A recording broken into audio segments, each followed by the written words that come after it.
My name is Sundiata Holloway. I'm homeschooled. I was homeschooled, but I'm going to Grady. So yeah, that's cool. This is my project. It's called Unheard. It focuses on the overlooked or unseen side of homelessness. Okay, in 7th grade, I had a friend who experienced chronic homelessness. Chronic homelessness is when you're homeless on more than one occasion, usually for different reasons. After his first experience with homelessness, when he came back to our school, he was ridiculed and bullied by all of the students. And it was really sad for me because it was like my friend and I couldn't really do much for him. And I feel like that led him to his future life. He's currently serving 2 years in prison or jail for Grand Theft Auto. And I feel like that kind of touched me. So this is why this issue matters to me. Homeless people are often misrepresented in media. They're usually associated with violence and drug abuse, and that can change the way we think as a people, as a general population. We ridicule or treat them differently because they're experiencing something that they more than likely didn't have any control over. This is a common question. Why don't they just go to the shelters? Well, as you can see, 20% of homeless people have issues before they go into homelessness. Usually mental issues like PTSD or anxiety or depression, which really gets worse when they become homeless. And they feel like if they're around other people, it'll just make it worse. 15% of homeless people are concerned with theft. Because it's such close quarters, they feel like if they're outside on the streets, then they have a better chance of keeping all their things together than to be, forced to have a small room with other people extremely close. And mostly the lack of privacy. We see homeless people on the streets and we think that they don't have anywhere to go and be alone, but it's easier to be alone in a quiet space homeless than a shelter, because you have people all around talking to you, and you have to move around. There's a lot of stipulations. Oh, wait 1 second. I forgot. During my interviews, I interviewed one lady who said during her experience with homelessness, she attempted to go to a shelter, and she had too many kids. I think the thing is you can only have up to 3 children, and she had more than 3, and her young men were over the age of 12. And that's a stipulation. If you have young men or boys over the age of 12 years old, they can't come into a shelter. I conducted interviews. This is one of my interviewees, KK. She is from Tennessee and she's currently in Atlanta with hopes of moving to Florida. She expressed that it's easier to be homeless in the city than it is to be homeless in the country. This is Exhale Lewitz, who will appear later in my presentation. We were amazed to discover that he feels so passionate about the homeless situation in Atlanta. This is Don Jones and Isaac Hawkins. Don Jones was previously homeless. He was a drug abuser, and he said with the help of friends, family, and empathetic family members, he was able to get off the streets.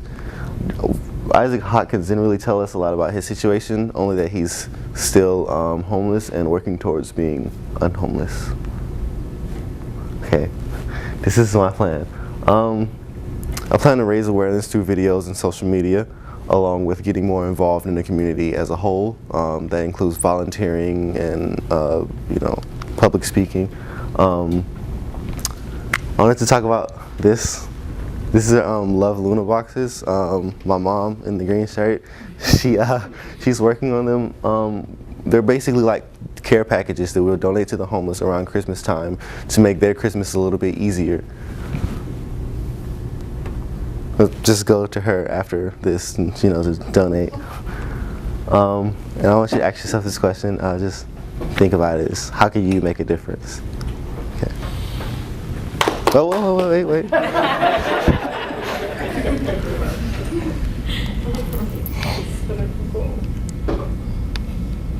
Okay, so this is my documentary. This is one step towards my mission to changing the stereotypes surrounding homelessness.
Okay, so this area right here is on Ralph David Abernathy, I believe. Yeah, it is.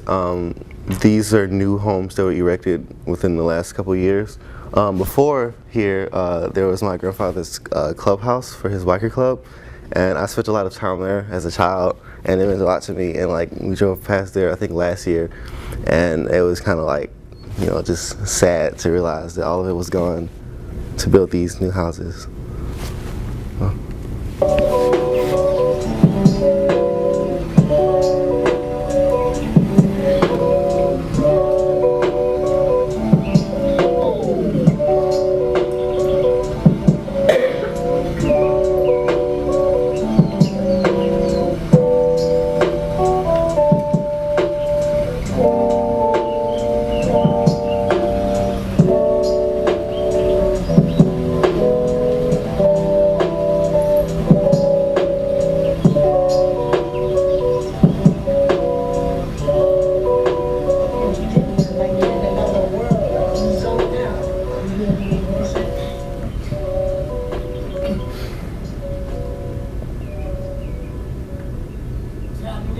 Do what you're supposed to do. Crying about the homeless, crying about this. Every time something happens to one of these damn police, excuse my expression, y'all come to a store. You got 1,000 people sitting right outside the police precinct. Nobody knows.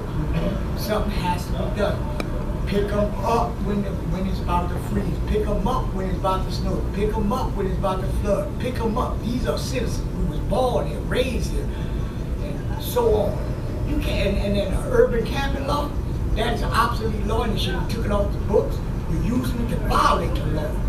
You cannot make no law that violates the law. This has to be stopped. Okay.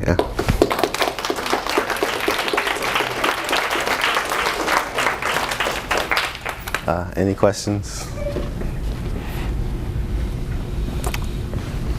Yes. Is homelessness getting worse in there? Actually, it is. Yes. It's a project, not a project. It's an issue that's commonly overlooked and ignored, and like people get tired of hearing about it. But it's like it's getting worse. The homeless situation, the homeless population in Atlanta is growing. Yes. I'm Marcy Haley's mom. Yes. I would love to, and I'm Jill Morehouse Plum. I spent a lot of time at the Central Night Shelter, which is right across the street from the Capitol, and was there last night at the foot clinic. And there's so many, it takes thousands of people as volunteers over the course of the winter, and there are about 60 men that are there every night. So there's a real sense of community. It's a strong referral basis. And so I wonder, I'm thinking about like, you know, you think about point of sale is where you end up buying stuff in the convenience store. If this video could be available, and like in the next couple of days we could try it, with the volunteers each night that come into the Central Night Shelter, and they saw this before they go in. For example, just a picture of you playing chess.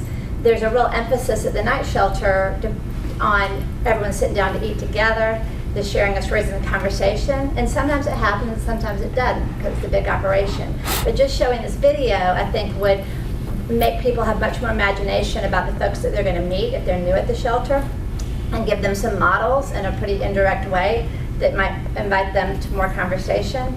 And then also, I think that for the people that are there a good bit, to have the guests at the shelter and the volunteers just watch it together, just opens up a sense of kind of common experience that could lead also to a lot of good conversation. So I'd love to have that happen. And I think that it seems like in your story, clearly this is more of a comment, sorry, that it was a relationship that got you connected. So I hope that, as good as social media is, that this would be used to spark relationship, because I think it can do that. Thank you. Yes. I just have a comment as well. All of the photographs and portraits were your portraits that you took, right? Yes, except for the very first one. Okay. The very first one wasn't mine. That was from the Marshall, but the rest were mine. Yeah, I mean, I think that the photographs were really beautiful, and they helped to humanize the subjects of your interviews. And I think, to your point, part of, trying to change this problem or fix this problem is really about humanizing the individuals who are affected by homelessness, as opposed to just looking at them as a problem. Thank you. Well, the 1941 wasn't mine. I didn't know. Yeah. Any more questions? I have one. Yeah. Did you learn anything about why shelters put so many stipulations around the people who are able to utilize their services? It's crazy because before, actually yes. It's really to do with like policy and to keep things just down. It's a lot of rules and regulations that you have to kind of abide by. Like I talked to some people who were in this video who said that they had different rules like that related to privacy. Like you couldn't sleep a certain amount of hours, or you had to be out of the house, the shelter. You had to be into the shelter by a certain time. And it's just certain rules that not everyone wants to abide by. Yeah. One thing I think is a good presentation. Thank you. The other thing I think will make it stronger, when you start citing statistics, give your source. As a young scholar, you really want to do that now, okay? Because anyone looking at this, you saw 15% this, 20% this, 90%. I don't know where it came from, so it would just make it stronger. Okay, thank you. Any more questions? Yeah. Hello, Rasheed Crawford. I'm OG's uncle. Hi, OG. I noticed that you said you're going to be working with your mom to make care packages for holiday season, winter. I noticed that a lot of people do that, and nothing is really said or done in the spring, summer months. Yeah. Still homeless in the spring and summer. They still need help year-round. So that's great what you're doing now, but I would just say, maybe think about what can also be done the rest of the year. Yeah, this is just... people like go to homeless shelters around the holidays. Yeah. They're still homeless the rest of the year. Yeah, I understand what you're saying. Well, this is more so just a thing for Christmas time. For this is just for the Love Luna boxes. This is completely separate from my actual project, so I'll be continuing it separately. Yeah. Have a question? Last one, maybe. I do have a question. I'm Sundiata's mom, by the way. When you were conducting interviews and I was supervising, a lot of times the gentleman that you played chess with, they were speaking about how it's so hard to actually get back on your feet, and he was saying like one of the reasons was even obtaining identification. Can you speak more to those type of issues that are stopping people from actually getting back on their feet? Well, that was a big issue in the beginning of my capstone, like when we very first started, because I felt that was something we should address, to set them up with social security numbers and a place for them to send their mail for like jobs and things like that. But it's proven harder because like I'm not exactly in a situation where I can change things politically yet. So yeah, that was kind of a drawback. I wanted to focus on that, but I feel like it'll be, kind of not really useful. Yeah. Thank you.